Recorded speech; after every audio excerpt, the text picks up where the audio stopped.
함께 보실 하나님 말씀은 구약성경 역대상 27장입니다.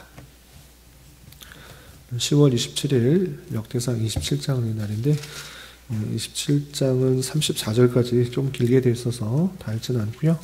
1절부터 15절까지 말씀을 함께 공독하겠습니다. 구약성경 역대상 27장 1절부터 15절까지 말씀, 구약성경 650면 전후를 보시면 되겠습니다. 1절부터 함께 봉독합니다. 이스라엘 자손의 모든 가문의 우두머리와 천부장과 백부장과 왕을 섬기는 관원들이 그들의 숫자대로 반이 나누이니 각 반열이 24,000명씩이라. 1년 동안 달마다 들어가며 나왔으니 첫째 달 반의 반장은 삽디엘의 아들 야소부하며 그의 반에 24,000명이라. 그는 베레스의 자손으로서 첫째 달 반의 모든 지휘관의 우두머리가 되었고, 둘째 달 반의 반장은 아우아 사람 도데요.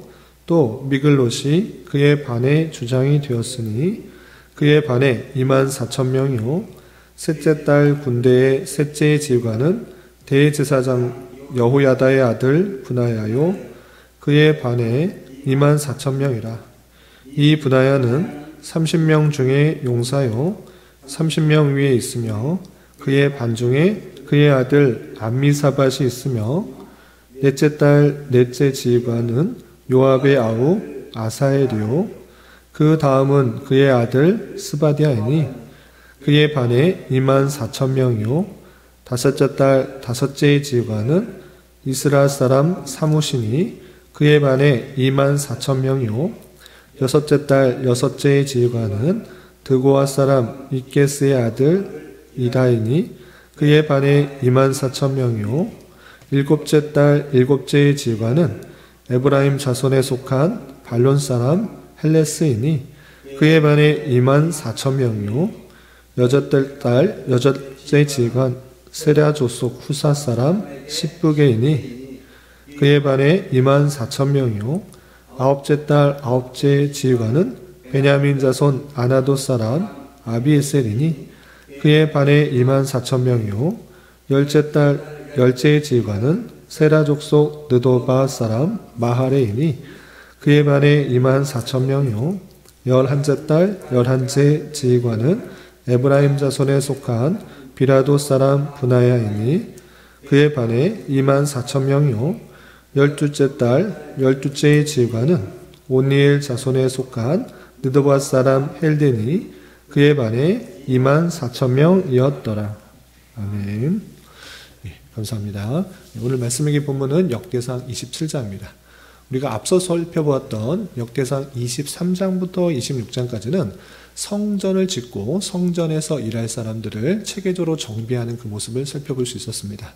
그래서 제사장의 역할들을 할 사람들의 계보와 또 수요 뿐만 아니라 성전에서 찬양을 할 찬양대의 그런 각각의 역할들을 할 사람의 명단과 또 수요들이 나와 있고, 또 그것뿐만 아니라 성전 곳간에서 일할 사람들, 또 성전 문지기를 할 사람들, 또 여러 가지 재판을 할 사람들의 레위 사람들의 체계를 잘 정비하여서 성전에서 온전히 하나님을 섬기는 데 부족함이 없도록 잘 정비하는 모습을 살펴볼 수 있었습니다. 그리고 이어지는 27장에서는 성전에서 일하는 사람, 아주 중요하지만 그것뿐만 아니라 나라에서 여러 가지 일들을 함으로 그 나라가 더욱더 굳건히 하기 위해서 군대를 정비하고 또 각 지파의 지휘관들을 세우고 또 왕의 여러 가지 일들을 돕는 사람들을 잘 정비했던 내용들을 기록한 것을 볼 수 있습니다. 이렇게 27장에서 하나님을 섬기는 그런 제사의식뿐만 아니라 국가를 다스리는 여러 기관과 또 체제를 정비하는 그 모습을 통해서 교훈받을 수 있는 것들이 무엇인지 좀 생각해보는 시간을 갖도록 하겠습니다. 우선 27장 1절부터 우리가 읽었던 15절까지는 특별히 군대 조직에서도 예루살렘을 다스리는 그런 예루살렘을 다스리는 군대 조직이 어떻게 편성되는지 그 내용을 이렇게 소개하고 있습니다. 내용을 좀 보시면 1절에 이스라엘 자손의 모든 가문의 우두머리와 천부장과 백부장과 왕을 섬기는 관원들이 그들의 숫자대로 반이 나누이니 이랬습니다. 이스라엘 자손의 모든 가문의 우두머리, 천부장, 백부장, 왕을 섬기는 관원들 이렇게 말했을 때 단순히 그냥 행정적인 일을 하는 것이 아니라 뒤에 또 나오겠지만 그 내용을 보면 그 예루살렘을 지키기 위해서 군대가 편성된 것으로 나오고 있는 것이 설명되고 있는 것을 볼 수 있습니다.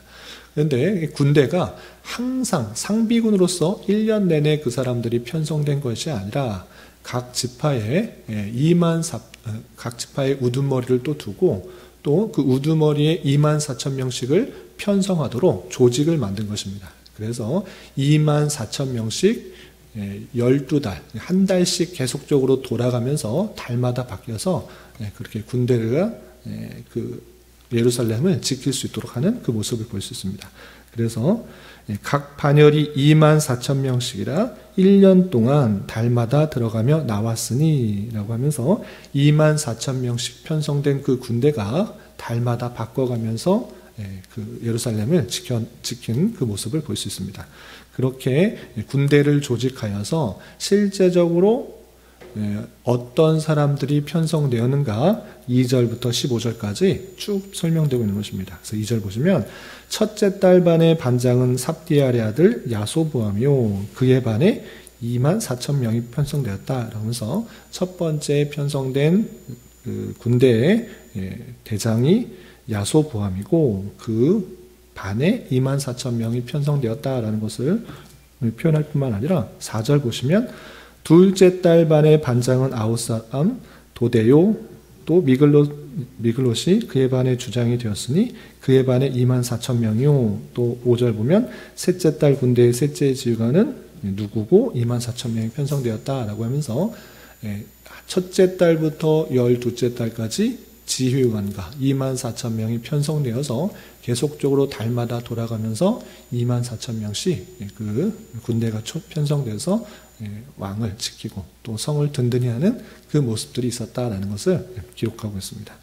그리고 우리가 읽지는 않았지만 16절부터 24절까지는 각 지파의 지휘관을 두어서 그 지파를 또 다스리도록 하는 그 모습을 볼 수 있습니다. 그래서 16절을 보시면 이스라엘 지파를 관할하는 자는 이러하니라 라고 하면서 이스라엘 지파, 각 지파, 12지파가 있는데 그 각 지파를 관할하는 자를 세운 것을 볼 수 있습니다. 각 지파의 우두머리라고 할 수 있겠습니다.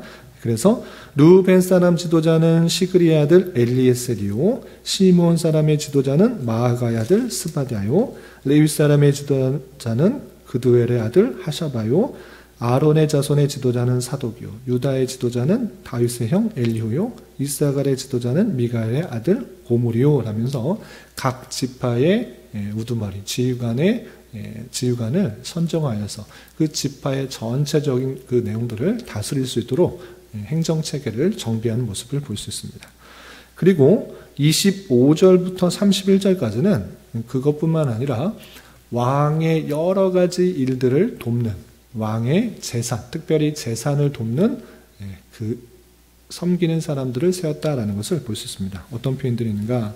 25절 보시면 아디엘의 아들 아스마웻은 왕의 곳간을 맡았고 우시아의 아들 요나단은 밭과 성읍과 마을과 망대의 곳간을 맡았고 또 26절 보시면 글룹의 아들 에스리는 밭 가는 농민을 거두렸고 27절 라마 사람 시므이는 포도원을 맡았고 스밤 사람 삽디는 포도원에 솟은 포도주 곳간을 맡았고 게델 사람 바알 하나는 평야의 감람나무와 뽕나무를 맡았고 요아스는 기름 곳간을 맡았고 사론 사람 시드레는 사론이 먹이는 솥대를 맡았고 아들의 아들 사밧은 골짜기에 있는 솥대를 맡았고 이스마엘 사람 오빌은 낙타를 맡았고 메로노 사람 예드아는 나귀를 맡았고 하갈 사람 야시스는 양떼를 맡았으니 하면서 하나하나 밭 가는 사람, 포도원 맡은 사람, 포도주 곶감 맡은 사람, 기름 곶감 맡은 사람, 뭐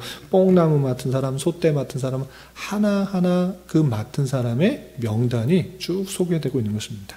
그리고 그 맨 마지막에 31절 보시면 다윗의 왕의 재산을 맡은 자들이 이러하니라 라고 하면서 왕의 재산을 하나하나 다 관리하는 사람들을 세웠다라는 것을 볼 수 있습니다.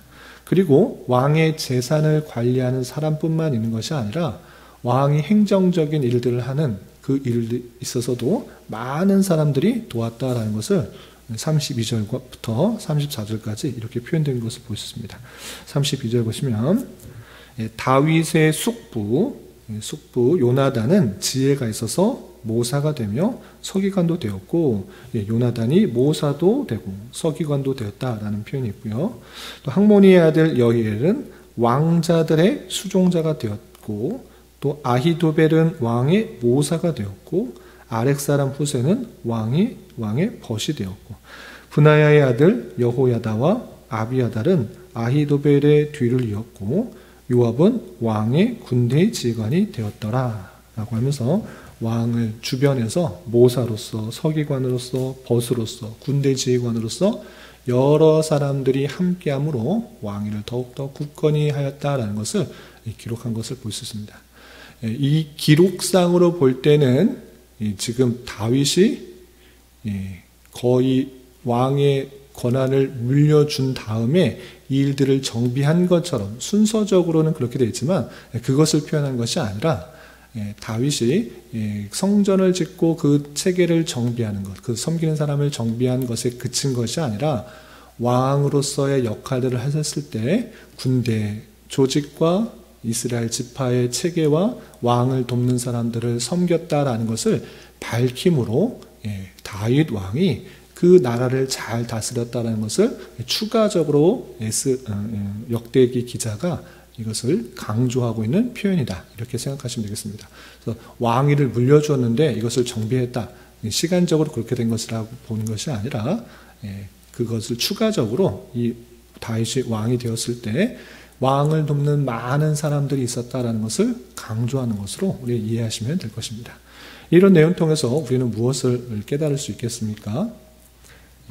역대기 기자는 하나님을 섬기는 것 아주 중요하다는 것을 특별히 포로에서 되돌아온 백성들에게 강조하고 싶었을 것입니다. 그런데 그것에서 그치는 것이 아니라 다윗 왕이 40년간의 통치에 있어서 그 나라를 더욱더 굳건히 하는 데 있어서 아주 많은 사람들이 함께 하였다라는 것을 강조하는 것입니다. 군대 조직도 24,000명씩 또 지휘관을 세워서 매달 돌아가면서 그 일들을 지켰을 뿐만 아니라 왕과 그 나라를 지켰을 뿐만 아니라 그리고 각 지파의 우두머리 또 지휘관을 세워서 각 지파를 잘 관할할 수 있도록 했을 뿐만 아니라 왕의 재산을 하나하나 관리할 사람들을 세워서 포도주니 곶간이니 양떼니 소떼니 하나하나 그것들이 허투루 쓰여지지 않도록 잘 관리할 수 있었을 뿐만 아니라 왕의 친족과 또 친한 사람들을 옆에 두어서 모사로서 서기관으로서 벗으로서 군대 지휘관으로서 함께함으로 말미암아 그 다윗의 왕국이 온전하게 잘 다스려질 수 있었다라는 것을 이 역대기 기자가 강조하고 싶었던 것입니다. 이러므로 말미암아 이 책을 읽었던 1차 독자는 포로에서 되돌아와서 이스라엘 백성들이 아무런 힘도 없고 또 나라가 잘 정비되지 않은 그런 모습 속에서 성전을 다시 짓고 회복할 뿐만 아니라 나라를 더 굳건하기 위해서 아주 작은 일일지라도 맡겨진 일들에 최선을 다해서 그 나라가 더욱더 회복될 수 있도록 더 굳건히 세워질 수 있도록 강조하기 위한 그 마음을 살펴볼 수가 있는 것입니다. 이런 마음을 깨달아 오늘날에 있어서도 유사하게 적용할 수가 있는 것입니다. 교회 공동체가 있을 때 어떤 한 사람의 그런 힘과 노력과 그것으로 세워지는 것이 아닙니다. 교회는 주님의 몸이기 때문에 각 사람들이 각 지체를 이루어서 다양한 모습으로 섬기는 것을 통해서 그 교회가 굳건히 서게 되는 것입니다.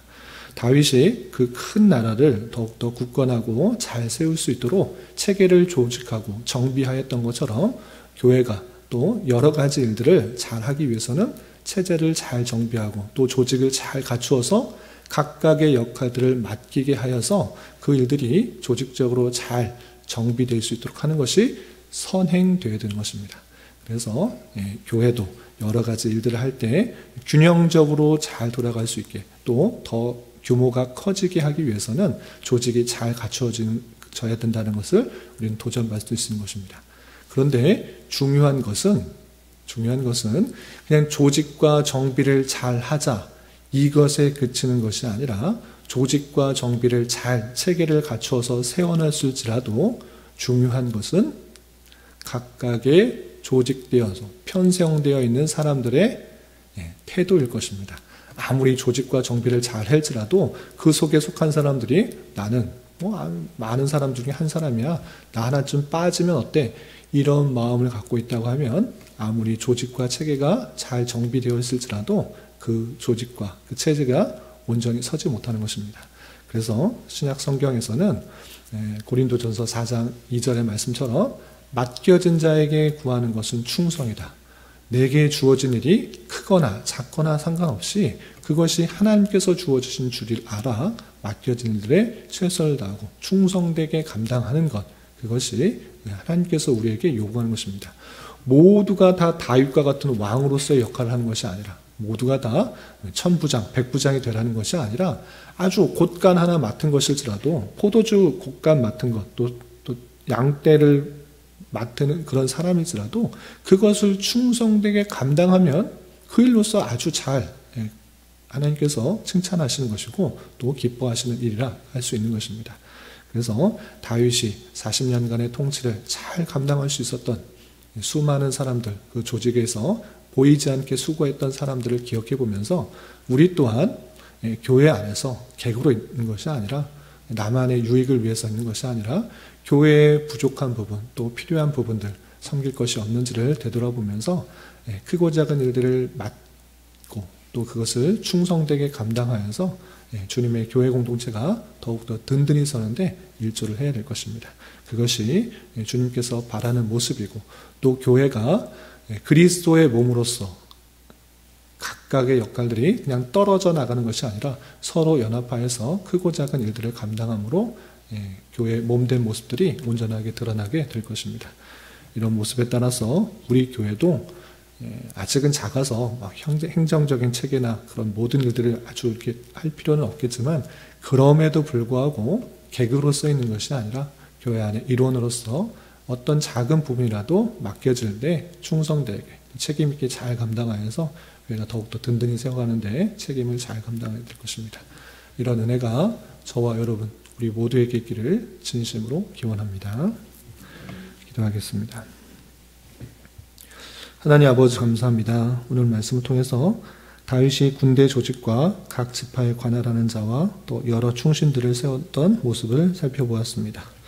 이런 말씀을 대하는 자로서 하나님의 공동체를 위하여 하나님을 온전히 섬기는 일뿐만 아니라 주님의 나라를 더욱더 든든히 세우기 위한 여러 가지 조직을 세웠던 것처럼 우리 교회 또한 어떠한 한 사람이 아니라 서로 다른 여러 가지 역할들이 주어질 때 기쁨으로 섬기고 충성스럽게 잘 감당하여 주님의 몸된 교회를 잘 세워나갈 수 있도록 은혜를 더하여 주시옵소서. 주님, 10월은 감사의 달로 보내고 있습니다. 우리에게 주어진 모든 것들이 주님의 선물이요 은혜임을 깨달아 항상 감사하는 마음을 갖게 하여 주시며 이런 삶의 자세가 한평생 지속될 수 있도록 은혜를 더하여 주시옵소서. 주님, 돌아오는 주일에는 종교개혁 기념 강좌가 있습니다. 말씀을 사모하며 기도로 준비하게 하여 주시고 종교개혁을 통해 전해져 내려온 신앙의 정신과 자세가 우리의 삶에 잘 적용될 수 있도록 은혜를 더하여 주시옵소서. 주님, 교회 내 육체의 질병과 연약함으로 생활이 어렵고 불편한 가운데 있는 여러 성도들 있사오니 주님 지켜주셔서 건강하게 잘 치유되고 회복될 수 있도록 인도하여 주시고 직장과 사업장의 문제로 가족의 전도와 신앙을 위해 복된 결혼과 가정을 위해 아이의 임신과 남편의 사업을 위해 주님께 간절히 부르짖으며 나아가는 여러 지체들이 있사오니 주님 그들과 함께하여 주시고 그들의 기도 응답해 주시사 우리의 기대와 소망보다 훨씬 더 풍성한 것들로 채워주시는 하나님을 깊이 경험할 수 있는 기회 되도록 인도하여 주시옵소서. 오늘 저녁에 있는 금요 기도의 시간에도 주님 함께하여 주실 줄 믿으며 이 시간 각자 간절하게 간구하는 기도 제목 주님께서 들으시고 가장 선한 것들로 응답하여 주시옵소서. 예수님의 이름으로 기도 올리옵나이다. 아멘.